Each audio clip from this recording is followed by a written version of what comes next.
What's good, YouTube? It's Dark Sands back with a brand new video. In today's video, we got some more Wrestling Revolution 3D. So let's get into it. This is episode 10 of the series. We got 12 weeks left in the career. Well, now heading to 11 weeks. But yeah, so this is pretty much the career. My goal is to win the world title in every company. So far, we've done that. We've done one out of I want to say there's a total of 7 companies, something like that. But yeah, so let's get into this tag team championship match. Remain undefeated for the past 13 weeks. But yeah, let me know if you guys prefer like the entrances and stuff. I mainly just turn that off just to get to the gameplay, just because I think it's better that way. Running Senton. I just prefer it that way. But yeah, what's new in the wrestling world right now? Nick Nemeth is gonna fight Josh Alexander in I want to say they said it was an Iron Man match at TNA's. I think it's Emergence, right? Kind of just going over the main events for pay-per-views right now. For AEW All In, it is Swerve and Bryan Danielson, career versus title. And then WWE, I think it's Cody and Kevin Owens right now. So yeah. Yeah, I don't know. It's pretty interesting. I don't know, for the main like wrestling storylines, like I'm sort of invested into it. The bloodline thing is a little overdone. I'm honestly literally just waiting till the Usos and Sami Zayn get involved into this, because then I know it's going to be more interesting. Jacob Fatu is one of the key pieces in keeping this honestly interesting. Like, him beating down Roman Reigns the way he did was insane. To him be in a walking boot, to still even do that is like insane to me. But yeah, I mean, I'm gonna just use this time, in the video to just discuss wrestling. That's what this channel is. That's what it's been.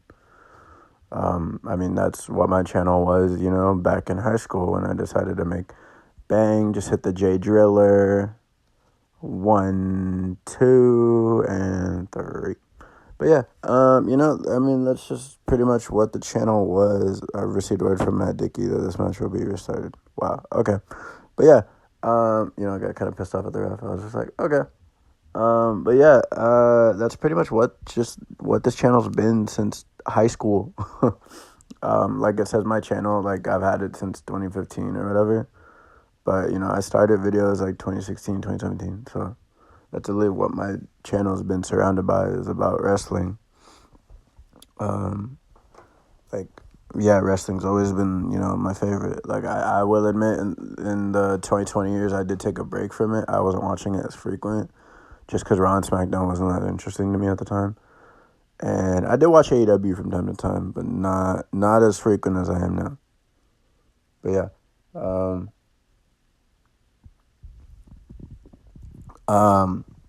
I think a really good spot right now for wrestling is, like, obviously WWE at the top of the hierarchy, and then you got AEW, then TNA. Ring of Honor is still in there too. But yeah, I don't know. Wrestling's in a good spot right now. I'd say, let me talk about my favorite feuds.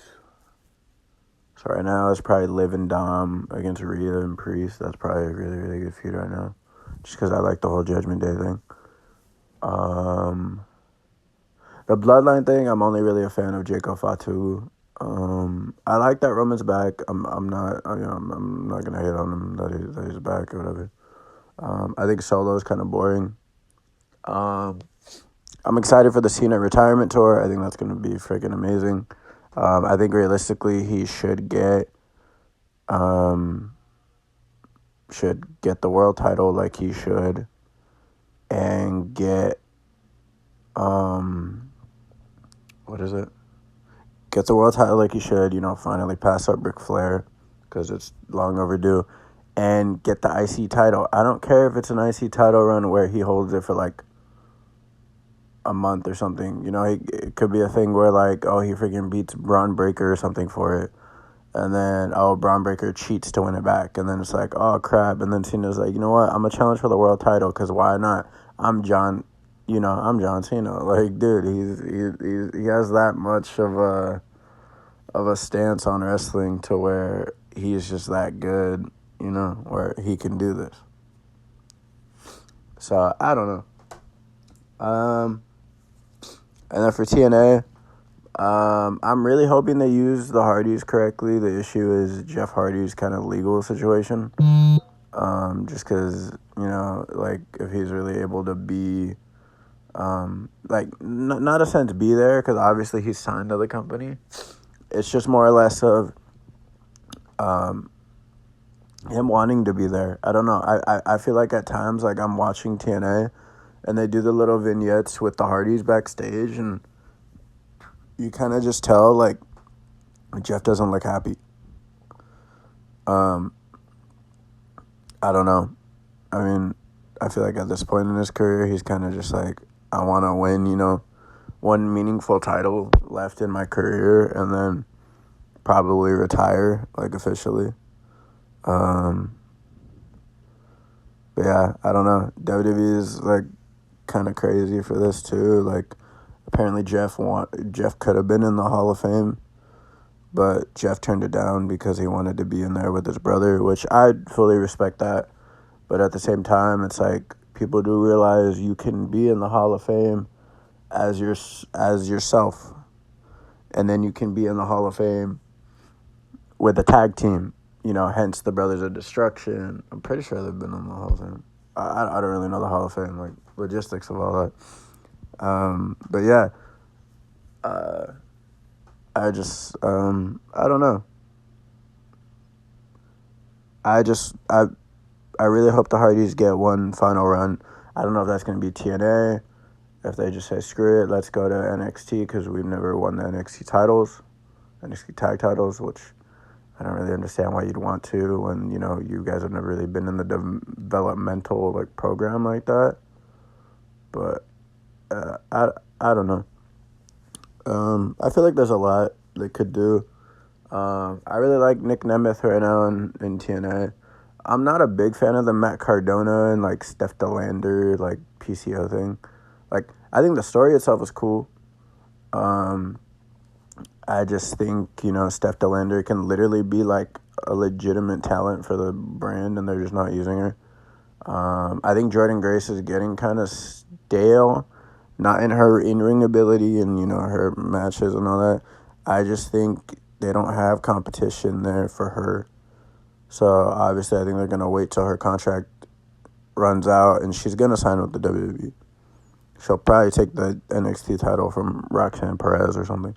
Or if it's going to be Stephanie Vacour or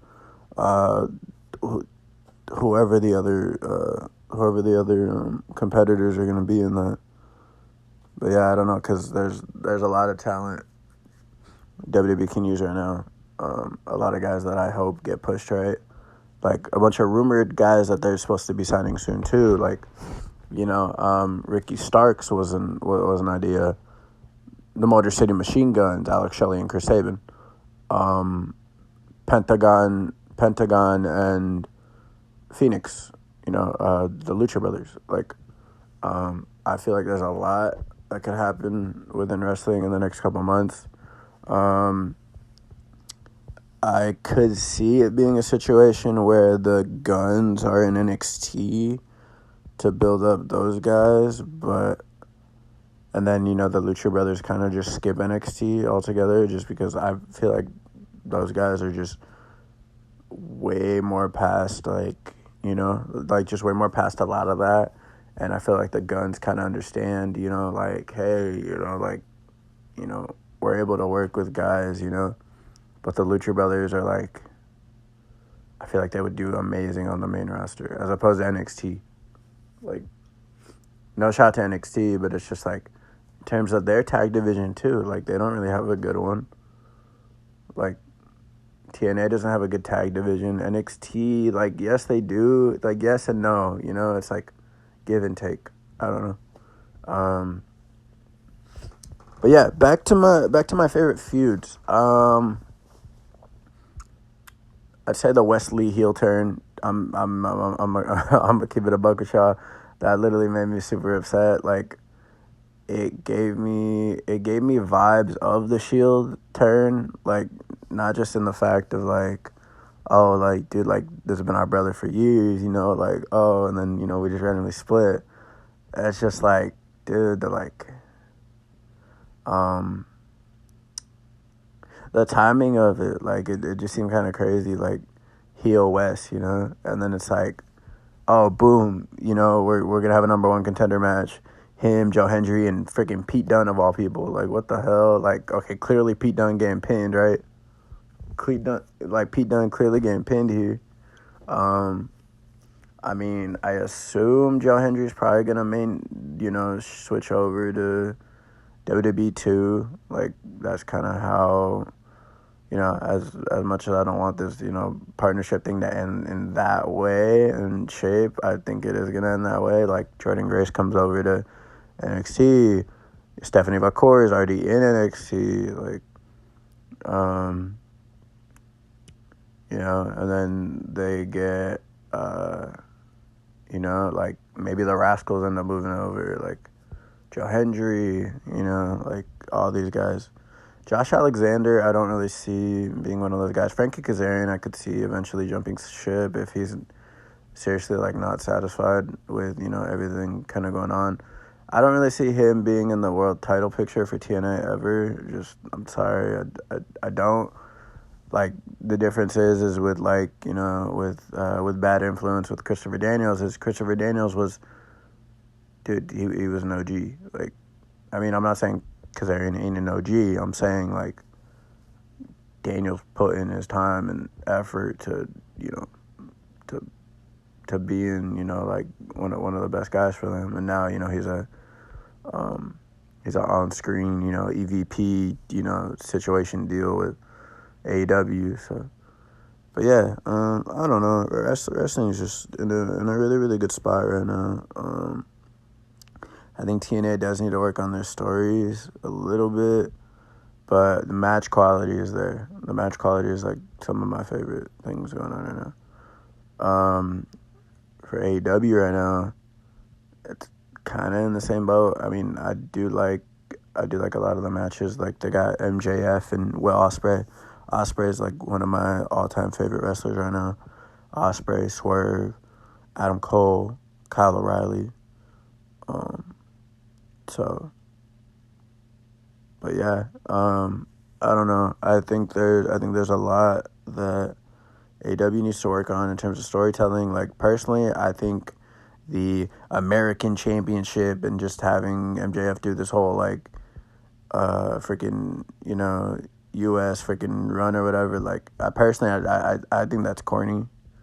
I don't really see the niche in it. I don't see the, you know, the wow factor, the, oh my God, this is so creative. Like, dude, they've had so many title changes. Like, they have Jack Perry switching the freaking, what's the title he has? The TNT Championship. I literally don't understand the purpose of that. Like, oh, a TNT Championship, a TBS Championship. Like, bro, having championships named after your TV deals are just kind of corny, in my opinion. Like, kind of hoping they just say screw it and just switch it, or at least cut down the championship, like, you know, just how many titles they freaking have on their damn roster, because they have trios belts, which I think is something that NXT should incorporate, and, you know, but incorporate it to where it's throughout all wrestling, like, throughout all WWBM. Like, I think you could do an angle where you have it be the Judgment Day, you have it be Balor, JD McDonough, and Dominic Mysterio. Boom, trio. You do, I was gonna say LWO, but I don't really know the members like that. Damn, I'm trying to think of trios like that. Yeah, I don't know. To be honest, I was kind of more thinking of the niche of like the Rascals, with Wesley, but that's not a thing anymore. So, which I'm really really bummed about that it's not a thing anymore. But I don't know. There's a lot that could happen.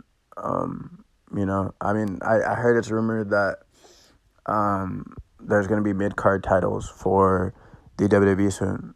For the women, and I I, I think I think mainly the women, which I think would be cool. I could see like a Chelsea Green winning that. Chelsea Green and like Tiffany. I don't know, but yeah, there's just a lot going on in wrestling. I'm really really excited for the next couple of weeks. Like on the 25th is All In. 2 weeks from that is All Out in Chicago, which Pac gets to fight the winner of MJF and Ospreay, which personally I think you have a phony finish. So you get a triple threat. We're getting a triple threat tag titles for the trios belts, right? It's Bang Bang Gang. Wait, no, it's a fatal four-way in a ladder match, which is, one of the matches Christian made famous. We get the Bang Bang Gang, the Patriarchy, which is Christian Cage, Nick Wayne, and Luchasaurus, or Kill Switch, whatever. I call him Luchasaurus, dude. I met the dude in Lucha Underground. That's Luchasaurus. And then versus is it the Acclaimed? I think it's the Acclaimed. Yeah. Oh, by the way, I freaking lost this match, guys. Yeah. Sorry, I go on a complete tangent here, but this is what my channel is: wrestling, wrestling, wrestling. But yeah, so the Patriarchy, and then versus a mystery team, which is like 3 random wrestlers. So what I'm thinking is, because Bobby Lashley just got out of his deal with WWE, but the only thing is like there's like a 90-day contract thing, I think, right? A 90-day like compete clause thing. So that's the only reason I'm a little hesitant about it being Bobby Lashley, Ricochet, maybe MVP or something like that. Because I know MVP said he still wants to compete, he still wants to wrestle. Like he's still training, he's still doing his thing. So yeah. But yeah, versus a mystery team though, I'm just like, maybe what I'm thinking, they could do a time splitter type gimmick, because obviously Kushida is, yeah, Kushida, right? Kushida's in TNA. You could have Ricochet join the Guns in AEW. But yeah, that's pretty much it for the video. I'm sorry, guys, I went on like a complete tangent. Let me know your guys' thoughts on AEW. AEW, WWE, TNA. Let me know if you guys want me to cover New Japan. I just saw Zack Sabre Jr. won the G1 Classic, so that should be really, really interesting. But yeah, later, y'all.